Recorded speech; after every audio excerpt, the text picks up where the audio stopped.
श्री सत्यनारायण जटिया जी, श्रीमती मालती Rai ji, Shri doctor Ashok Khandelwal जी, doctor Ramakant Deshpande जी, और आज इस कार्यक्रम में, इस ऐतिहासिक कार्यक्रम में यहां पर उपस्थित भाइयों बहनों और मेरे जिगर के टुकड़े जैसे विद्यार्थी मित्रों, आप सभी को बहुत बहुत बधाई और शुभकामना देने आया हूं। मित्रों, आज का दिन आजादी के अमृत महोत्सव के वर्ष का वर्ष है। आज का दिन भारत के शिक्षा क्षेत्र के लिए बहुत महत्वपूर्ण दिन है। जब भी आने वाले दिनों में इतिहास लिखा जाएगा, आज के दिन को सुवर्ण के अक्षरों से लिखा जाएगा। मित्रों, सुवर्ण अक्षरों से। एक क्षण जो है, ये देश में शिक्षा क्षेत्र के पुनः जागरण का क्षण है। एक क्षण देश में शिक्षा क्षेत्र के पुनर्निर्माण का क्षण है। मैं देश के प्रधानमंत्री श्री नरेंद्र मोदी जी को बहुत बहुत धन्यवाद देश भर के विद्यार्थियों की ओर से देता हूं कि नई शिक्षा नीति में उन्होंने प्राथमिक शिक्षा में और टेक्निकल और मेडिकल एजुकेशन में बच्चे की मातृभाषा को अहमियत देकर बहुत बड़ा एक ऐतिहासिक निर्णय किया है। मोदी जी ने हिंदी, तमिल, तेलुगु, मलयाली, गुजराती, बंगाली, ये सभी भाषाओं में मेडिकल और इंजीनियरिंग की शिक्षा उपलब्ध कराने का जो आह्वान किया, मुझे आज गर्व होता है कि भारतीय जनता पार्टी की शिवराज सिंह सरकार ने देश में सबसे पहले मेडिकल की शिक्षा हिंदी में शुरू कर मोदी जी की इच्छा की पूर्ति की है। मित्रों, ये नई शुरुआत, आज मेडिकल की पढ़ाई हिंदी में शुरू हो रही है। कुछ समय में इंजीनियरिंग की पढ़ाई भी हिंदी में शुरू होगी और देश भर में 8 भाषाओं में इंजीनियरिंग के अभ्यासक्रम का अनुवाद शुरू हो चुका है। कुछ ही समय में देश के सारे विद्यार्थी अपनी मातृभाषा में टेक्निकल और मेडिकल एजुकेशन लेने की शुरुआत करेंगे। मित्रों, आज मैं यहां पर जो लोग मेडिकल इंजीनियरिंग में मातृभाषा में शिक्षा, हिंदी में शिक्षा के समर्थक है, उनको कहना चाहता हूं कि आज का दिन इसलिए महत्वपूर्ण है कि आज से टेक्निकल एजुकेशन और मेडिकल एजुकेशन में हमारे बच्चों को, हमारे विद्यार्थियों को अपनी भाषा में शिक्षा तो मिलेगी ही, इसके साथ साथ आगे बढ़कर R&D की व्यवस्था भी अपनी ही भाषा में करने की दिशा में भारतीय जनता पार्टी की सरकारें आगे बढ़ेगी। मित्रों, जब मध्य प्रदेश में चुनाव हो रहा था, घोषणा पत्र के अंदर एक जिक्र था कि हम मेडिकल और इंजीनियरिंग की पढ़ाई हिंदी में करेंगे। और फिर जब शिवराज जी की सरकार बनी, मोदी जी की नई शिक्षा नीति को सबसे पहले अच्छे ढंग से मध्य प्रदेश ने जमीन पर उतारा है और आज ये नई शुरुआत हो रही है। मित्रों, इसके लिए हिंदी प्रकोष्ठ का गठन किया गया।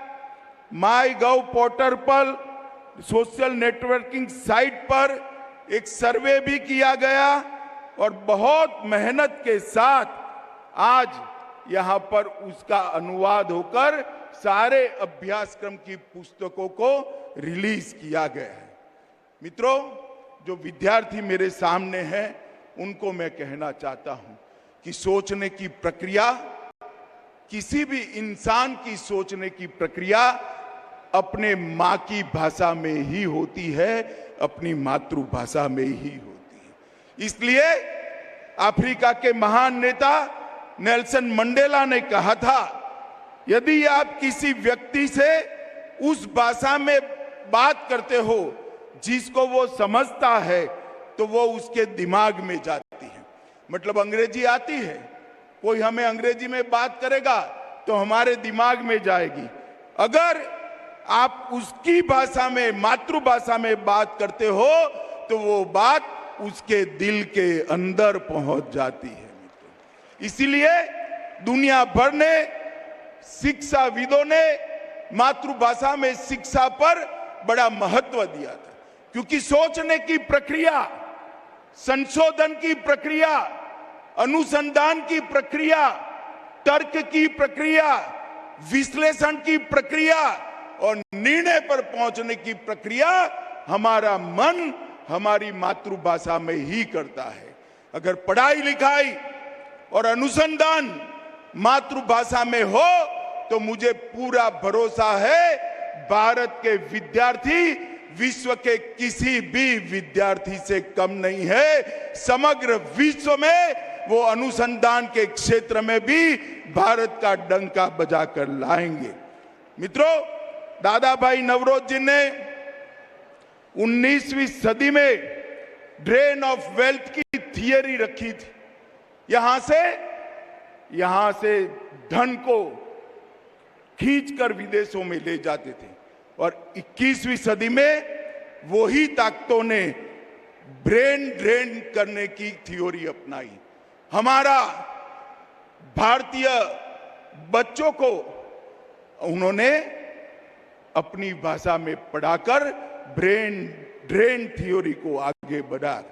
अब Modi ji brain drain theory को ब्रेन गेन थ्योरी में बदल रहे हैं। आपका दिमाग इस देश के लिए है, पूरे विश्व के लिए है, और इसका उपयोग अपनी मातृभाषा में कर कर आपकी चिंतन की क्षमता को, आपकी तर्क की क्षमता को, अनुसंधान की क्षमता को हम आगे बढ़ाएंगे। गांधी जी ने भी कहा था, सिर्फ आजादी से कुछ नहीं होगा। रसायन शास्त्रियों, इंजीनियर और मेडिकल के डॉक्टर जब अपनी भाषा में पढ़ेंगे तभी जाकर वो देश की सच्ची सेवा कर पाएंगे, दुनिया की भी सच्ची सेवा कर पाएंगे। मुझे आज बड़ा आनंद है कि त्रिभाषा के फॉर्मूले को मध्य प्रदेश के शिवराज सिंह ने बहुत मन से स्वीकारा है और आगे बढ़ रहा है। मित्रों, आज मोदी जी के नेतृत्व में नई शिक्षा नीति के माध्यम से हमारी भाषाओं को महत्व देना शुरू हुआ है। जेईई, नीट और यूजीसी देश की 12 भाषाओं में एग्जाम देने की व्यवस्था, परीक्षा देने की व्यवस्था नरेंद्र मोदी जी ने की है। कॉमन यूनिवर्सिटी इंटरस्टेट 13 भाषाओं में, देश की 13 भाषाओं में आप दे सकते हो। 10 राज्यों ने इंजीनियरिंग को भारतीय भाषा में तमिल, तेलुगु, मराठी, बंगाली, मलयाली, गुजराती में अनुवाद कर इसकी शिक्षा भी आगे चल रही है, और भारतीय सांकेतिक भाषा का भी मानकीकरण हो रहा है। मित्रों, जब आप टेक्निकल एजुकेशन और मेडिकल एजुकेशन के अंदर हिंदी की सुभग, सुंदर और आज पहली बार शुरुआत हो रही है, तब मैं देश भर के सारे विद्यार्थियों को बहुत बहुत बधाई देना चाहता हूं। मित्रों, अपनी भाषाओं में पढ़ाई लिखाई से निश्चित रूप से आपकी क्षमता का वर्धन होने वाला है, क्षमता बढ़ने वाली है। और मैं आज देश भर के युवाओं का आह्वान करने चाहता हूं कि भाषा की ये लघु ग्रंथि से आप बाहर आ जाए। लैंग्वेज के कारण इंफीरियरिटी कॉम्प्लेक्स सहन करने की जरूरत नहीं है, पालने की जरूरत नहीं है। इस देश में अब नरेंद्र मोदी जी की सरकार है। अपनी भाषाओं में आप आपकी क्षमताओं का बहुत अच्छे तरीके से प्रदर्शन कर सकते हो।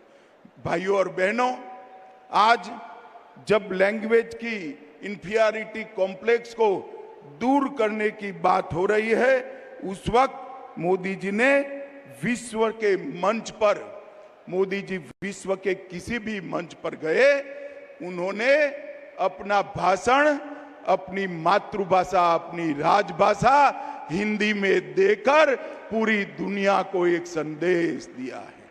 और जब मोदी जी वैश्विक मंच पर हिंदी में बोलते हैं तो देश भर के युवाओं के आत्मविश्वास की बढ़ोतरी होती है। भाइयों और बहनों, भारतीय जनता पार्टी की मोदी सरकार टेक्निकल और मेडिकल एजुकेशन के लिए ढेर सारे परिवर्तन लाई है।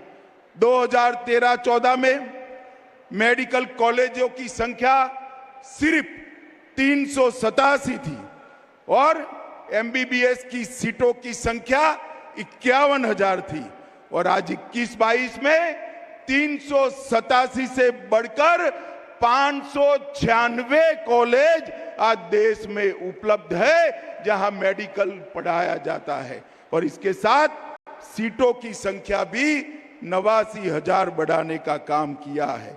आईआईटी 16 से बढ़कर 23 हुए, आईआईएम 13 से बढ़कर 20 हुए, आईआईआईटी 9 से बढ़कर 25 हुए और टोटल यूनिवर्सिटी 723 थी, उससे बढ़कर 1043 यूनिवर्सिटी आज इस देश में काम कर रही है। मित्रों, आज ये नई शुरुआत हो रही है, इसको मैं स्वागत करता हूं। और राजभाषा का विभाग भी गृह विभाग के अंतर्गत आता है। मैं शिवराज जी को बहुत बहुत बधाई, सारंग जी को बहुत बहुत साधुवाद देना चाहता हूं कि आपने ये शुरुआत की है। और मोदी जी ने जो नई शिक्षा नीति लेकर आए हैं, हमारी भाषाओं के गौरव को प्रस्थापित करने के लिए और हमारी भाषा में ही टेक्निकल, मेडिकल और कानून की पढ़ाई हो, इस प्रकार की व्यवस्था पूरे देश में खड़ी करने का जो संकल्प उन्होंने लिया है, मुझे विश्वास है कि पूरे देश में इससे एक बार क्षमता की क्रांति आने वाली है। मित्रों, कई सारे लोगों ने जो अंग्रेजी का प्रचार प्रसार करते थे, उन्होंने भाषा को बौद्धिक क्षमता के साथ जोड़ दिया। भाषा और बौद्धिक क्षमता का कोई लेन देन नहीं है। भाषा तो सिर्फ अभिव्यक्ति करती है, बौद्धिक क्षमता बच्चे के अंदर ईश्वर ने दी है, जो शिक्षा से उसको निखारनी है। अगर मातृभाषा में शिक्षा होती है तो बौद्धिक क्षमता को निखारने में बहुत बड़ा फायदा होता है। आज मध्य प्रदेश के ढेर सारे विद्यार्थियों को अपनी भाषा में मेडिकल और 6 माह बाद अपनी भाषा में पॉलिटेक्निक और इंजीनियरिंग की पढ़ाई लिखाई करने का मौका मिलेगा। मैं सभी विद्यार्थियों को बहुत बहुत शुभकामनाएं देता हूं।